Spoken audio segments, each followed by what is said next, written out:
नाज़रीन, ईरान की जानिब से इस वक्त की सबसे बड़ी वार्निंग सामने आ रही है। ईरान ने इंटरनेट केबल काटने की धमकी लगा दी है। पहली बार यह ऑफिशियल सतह के ऊपर ईरान की जानिब से वार्निंग दी गई है।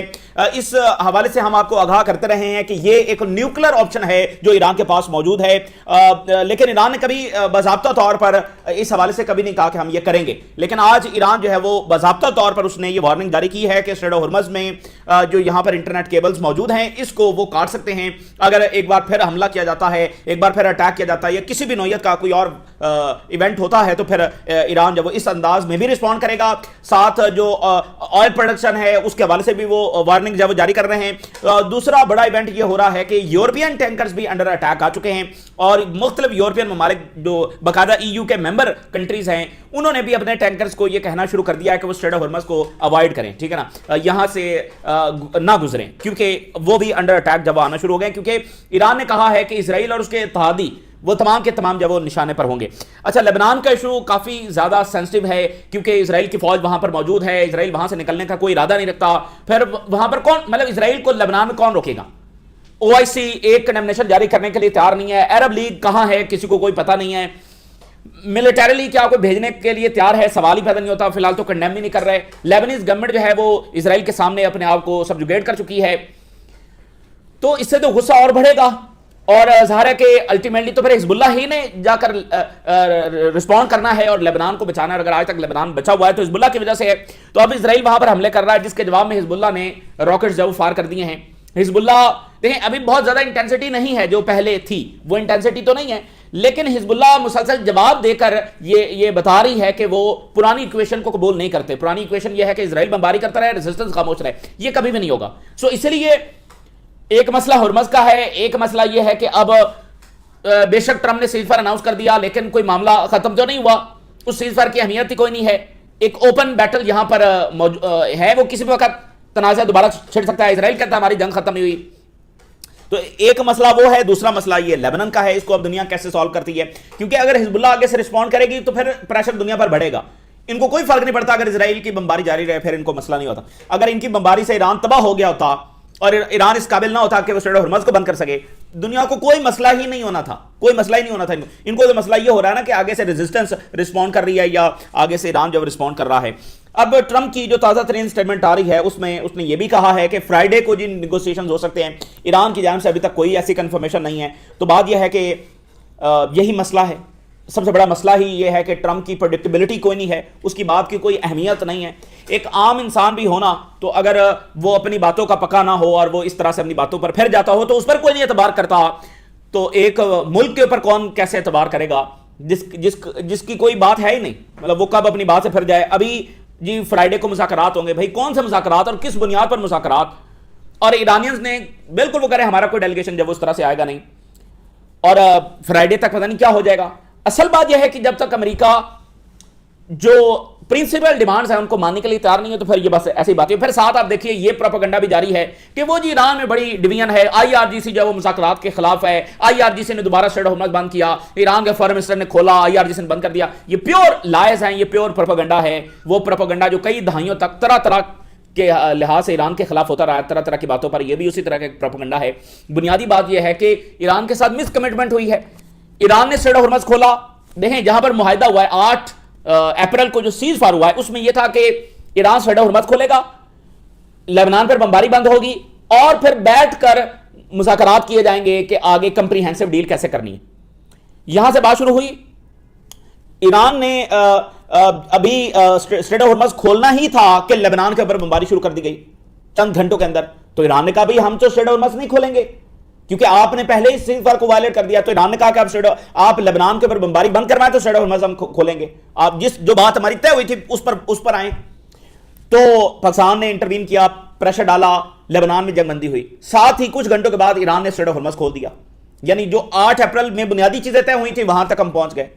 लेकिन उसके बाद क्या हुआ, फिर वायलेशन हुई और अमेरिका ने, ट्रंप ने मिस कमिटमेंट करते हुए कहा कि हमारी तो नाकाबंदी जब वो जारी रहेगी और उधर इजराइल के वायलेशन लेबनान में जारी हैं। तो उसके जवाब में ईरान ने स्ट्रेट ऑफ हॉर्मुज़ बंद की हुई है। अभी भी ईरानियंस की अगर आप बात सुने तो वो ये कह रहे हैं कि हमारी प्री कंडीशन ये है कि हमारा ब्लॉकेड खत्म किया जाए, उसके बाद हम मुज़ाकरात करने के लिए तैयार हैं। लेकिन धमकियों में और ब्लॉकेड के होते हुए हम मुज़ाकरात नहीं करेंगे। तो इसमें डिवीजन कौन सी है? क्या ईरान में कोई एक भी ऐसा शख्स है जो यह कह रहा है कि अमेरिकी डिमांड्स के सामने सरेंडर कर दो? क्या कोई एक भी ऐसा ओहदेदार है? नहीं, एक भी ऐसा नहीं है। तो फिर डिवीजन किस चीज की? स्ट्रेटजीज की डिवीजन तो होती हैं।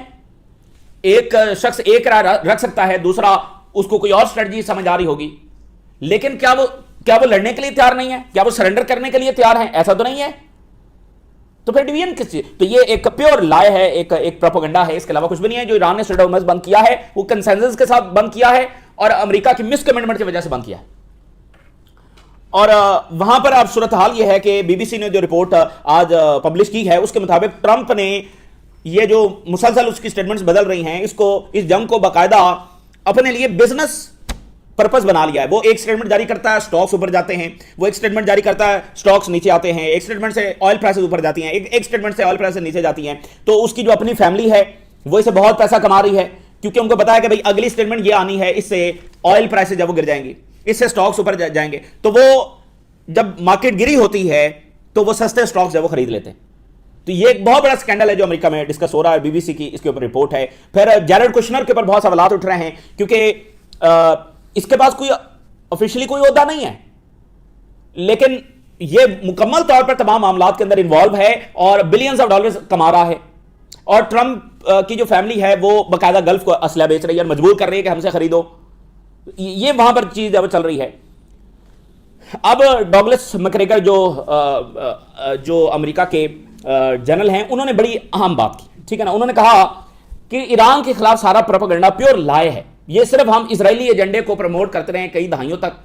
उन्होंने कहा ईरान से हमारी क्या दुश्मनी है? उन्होंने कहा जब 9/11 हुआ तो तेहरान की गलियां भर गईं, लोग कैंडल्स लेकर निकले और 9/11 के जो विक्टिम्स हैं उनको मौन किया, उनको यानी कि ताजियत की उसके ऊपर।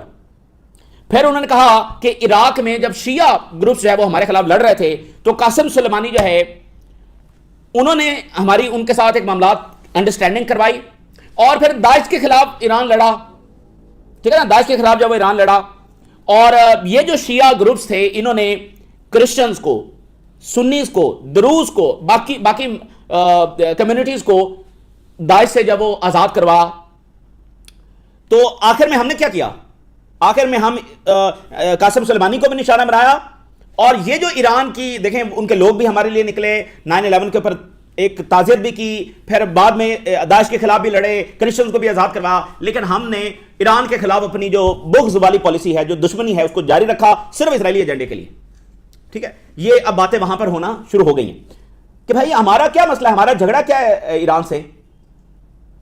बहरहाल अब बात यह है कि ट्रंप जो है वो मुकम्मल ज़ायनिस्टों से घिरा हुआ है। अब जैसे वाशिंगटन पोस्ट ने लिखा है कि जो सुसी वाल्स हैं, जो चीफ ऑफ स्टाफ है ट्रंप की, व्हाइट हाउस की जो चीफ ऑफ स्टाफ है, ये तो नेतन्याहू की जो इलेक्शन कैंपेनर रही हैं, 2020 में जो इलेक्शन हुए हैं उसमें नेतन्याहू की इलेक्शन कैंपेनर सुसी वाल्स थी, जो कि इस वक्त व्हाइट हाउस की चीफ ऑफ स्टाफ है। तो आप पीट हेसेथ को लीजिए, आप मार्को रूबियो को लीजिए, आप जो है वो सुसी वाल्स को लीजिए, एक एक शख्स को निकालें तो उसके ताने बाने इजराइल से मिल रहे हैं। तो ये बुनियादी मसला है। इस तरह से ट्रंप चूंकि खुद भी एक बड़ा ज़ायनिस्ट है, वो कौन सा ढका छुपा है, फिर जैरेड कुशनर तो है ही इजराइल का असासा, और फिर स्टीव विटकॉफ, तो एक एक शख्स से जब इस वक्त ट्रंप घिरा हुआ है और खुद भी वो इजराइल का सबसे बड़ा सपोर्टर है, तो ये बुनियादी मसला है, ठीक है ना। तो इसलिए सिर्फ ये सारी जंगें सिर्फ इजराइल के लिए हैं और एक मुसलसल प्रोपेगेंडा है, झूठ है, एक मुसलसल ईरान के साथ दुश्मनी बना के रखी हुई है। ईरान इनके साथ कई ऐसे मौके आए हैं, उसने इनके साथ आगे बढ़ने की जो कोशिश की है और हर बार सिर्फ इजराइल की वजह से इन्होंने अभी जैसे आप देखें ना कि लेबनान के सदर को कहते हैं कि नेतन्याहू को कॉल करो फिर तुम्हें सीज फायर मिलेगा। तो असल बात यही है कि नेतन्याहू के कदमों में जाकर बैठ जाओ, फिर नेतन्याहू तुम पर कितना रहम खाएगा उस हिसाब से फिर हम तुम्हारा मामला देखेंगे। सो ये एरोगेंस है, ईरान इस एरोगेंस को नहीं मानता, तो ये उनको बुनियादी मसला। तो बहरहाल अब इन झूठ और इस प्रोपेगेंडे की दीवार को अमेरिका कैसे तोड़ता है, ये बहरहाल उन्होंने फैसला करना है। फिलहाल वो ऐसा लग नहीं रहा कि ऐसी कोई तब्दीली वहां पर आ रही है। तो इसलिए उनके जो भी फैसले हैं, ये ईरान की जंगें, ये जमीनी हकायक के मुताबिक उनके फैसले नहीं है। इसलिए आप देखिए कि वो शिकस्त खा रहे हैं, सुपर पावर के वो सुपर पावर हैं, इसमें कोई शक नहीं है। लेकिन वो जिस जंग में अपने आप को ड्रैग कर लाए हैं, इसमें वो कभी फाते नहीं होंगे, क्योंकि सुपर पावर की भी लिमिट्स होती हैं। वो इन लिमिट्स को देखे बगैर और सिर्फ अपनी एरोगेंस में इन जगहों में अपने आप को घसीट लाएं। अब आप देखिए ईरान कह रहा है कि हम जो है वो अंडर सी इंटरनेट केबल्स काट देंगे स्ट्रेट ऑफ हॉर्मज में, और बाबुल बंदर के अंदर 7 मेजर अंडर सी केबल्स हैं जिसके ऊपर 97% जो ग्लोबल इंटरनेट है, ई कॉमर्स है, क्लाउड सर्विसेज हैं, कम्युनिकेशन है, दुनिया की 97% वो बाबुल मंदब और ये स्ट्रेट ऑफ हॉर्मज इसके साथ कनेक्टेड है, और डिजिटल इकोनॉमी गल्फ कंट्रीज की इसके साथ कनेक्टेड है। तस्नीम न्यूज एजेंसी बता रही है कि ईरानी ऑफिशियल्स ये कह रहे हैं कि हम इनको कट कर देंगे। तो देखें ना कि अगर ईरान कट करता है उसका मतलब ये होगा कि ट्रिलियंस ऑफ डॉलर्स का लॉस, ट्रिलियंस ऑफ डॉलर्स का झटका दुनिया को पड़ेगा जिससे दुनिया रिकवर नहीं कर सकेगी। तो वो काट देंगे तो फिर इनको रिकवर कौन जाकर करेगा, ये भी तो देखे ना। फिर ना ईरान इन केबल्स को रिकवर भी नहीं होने देगा। तो आज पहली बार, यानी दौरान जंग भी उन्होंने ऐसी बात नहीं की, आज वो ऐसी बात कर रहे हैं। तो वो जाहिर है किसी हवाले से कोई वार्निंग दे रहे हैं कि कुछ ऐसी प्लानिंग हो रही है जिसके जवाब में वो इस हद तक जब चले गए। ईरान के वाइस प्रेसिडेंट ये कह रहे हैं कि एक इमेच्योर बिहेवियर है ट्रंप इंतजामिया का। तो कभी वो जंग की धमकियां हैं उनकी, कभी सीज फायर की बातें हैं, कभी निगोशिएशन। अब आप देखिए कि अमेरिका जो है वो कितना ऑब्सेस्ड है निगोशिएशन से। वो जनाब इतना उसने हंगामा क्रिएट किया होता है, हाँ ये निगोशिएशन के लिए नहीं आ रहा है, ये फलाना नहीं कर रहा है। जो ही ईरानियंस निगोशिएशन टेबल पर आते हैं उन पर बमबारी शुरू कर दी जाती है। ये क्या तमाशा, मतलब इतना हंगामा बर्पा करना इन्होंने कि जी निगोशिएशन नहीं कर रहे, निगोशिएशन नहीं कर रहे। वो जो ही निगोशिएशन करते हैं उन पर बमबारी शुरू कर दी। तो ईरान किस लिए निगोशिएशन करे? सो ईरान के वाइस प्रेसिडेंट कह रहे हैं कि इनसे क्या बात की जाए। और यूनान ये कह रहा है कि जनाब उनके एक कार्गो शिप के ऊपर अटैक हो गया है और यूनान ने अपने तमाम जहाजों का कि यहां से ना गुजरे। अब उधर यूनान भी इजराइल के साथ ताने बाने जब बढ़ा रहा है, कह रहे हैं कि बड़ी अलार्मिंग सूरत हाल है और यहां से हमारा कोई जहाज ना गुजरे। एबीसी न्यूज के ऊपर एक रिटायर्ड अमेरिकी कर्नल जो है उनका एनालिसिस है। उन्होंने कहा है कि अब ईरानी एयर स्पेस जो है वो अमेरिकी जेट्स के लिए बड़ी मुश्किल होने वाली है। उन्होंने कहा है कि ईरान अब रिवायती जो रेडार्स हैं उनको इस्तेमाल नहीं कर रहा, बल्कि अब उनके पास वो रेडार्स हैं जो डिटेक्ट कर सकते हैं हमारे इन जहाज़ों को। सो ये बड़ा मुश्किल होगा। अब दोबारा अगर जहाज गए तो और ज्यादा जहाज हमारे गिर सकते हैं। एक बड़ी इंपॉर्टेंट चीज है वो सामने आई और इसको टक्कर कार्सन ने अपने शो में डिस्कस किया है कि ईरान का जो वेदर है उसकी इंजीनियरिंग करने की जो कोशिश की गई। ईरान के वेदर को एक्सप्लॉइट किया जा रहा था। ये आपको हम एक फिनोमेना बता रहे थे कि बारिशें नहीं हो रही और वहां पर जो ज़राई जमीन है वो सहरा में तब्दील हो रही है। ये सारा फिनोमेना पता ये चला है कि गल्फ में जो रेडार्स लगे हुए थे इनको जब से ईरान ने डिस्ट्रैक्ट किया, ईरान में वेदर में बड़ी तब्दीली आ गई है। ये टक्कर कार्सन के शो में ये बात डिस्कस हुई है कि ईरान के वेदर को एक्सप्लॉइट किया जा रहा था, डिस्टेबलाइज किया जा रहा था ईरान के वेदर को, कि कभी बहुत ज्यादा फ्लड जैसी सूरत हाल पैदा कर दी, कभी जो है वो खुश्क साली पैदा कर दी। ये भी किया जा रहा था ईरान के साथ। वो रेडार्स जो ही तबाह हुए हैं वो पता चला कि मौसम में बड़ी तब्दीली सी आ गई है। तो ये किन किन टूल्स के साथ ईरान को डिस्ट्रैक्ट करने की जब कोशिश कर रहे थे, आप जरा अंदाजा करें। हैरड्स ने आज बड़ी इंटरेस्टिंग रिपोर्ट दी है। हैरड्स ये कह रहा है कि इसराइल और अमेरिका के जो रिलेशंस हैं जितना नजर आता है उससे कई गुना ज्यादा ये डैमेज हो चुके हैं। एक और एरोगेंस है ज़ायनिस्टों की, वो समझते हैं कि पहले वाला ही मामला है। पहले वाला मामला नहीं है।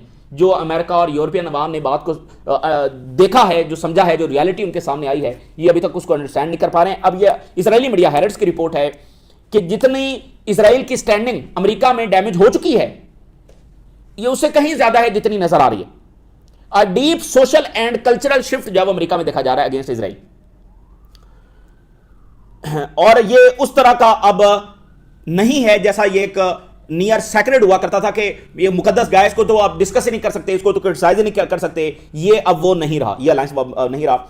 एक्सियोस ने एक बड़ी इंटरेस्टिंग आज रिपोर्ट छापी है। एक्सियोस के मुताबिक, जो ये सीआईए और मोसाद के करीब ये इदारा है, एक्सियोस ये कह रहा है कि ट्रंप ये समझता है कि उसने मिलिटरीली जितना कुछ ईरान के साथ करना था वो कर लिया। अब उसको लगता है कि मिलिटरीली वो कुछ और नहीं कर सकता।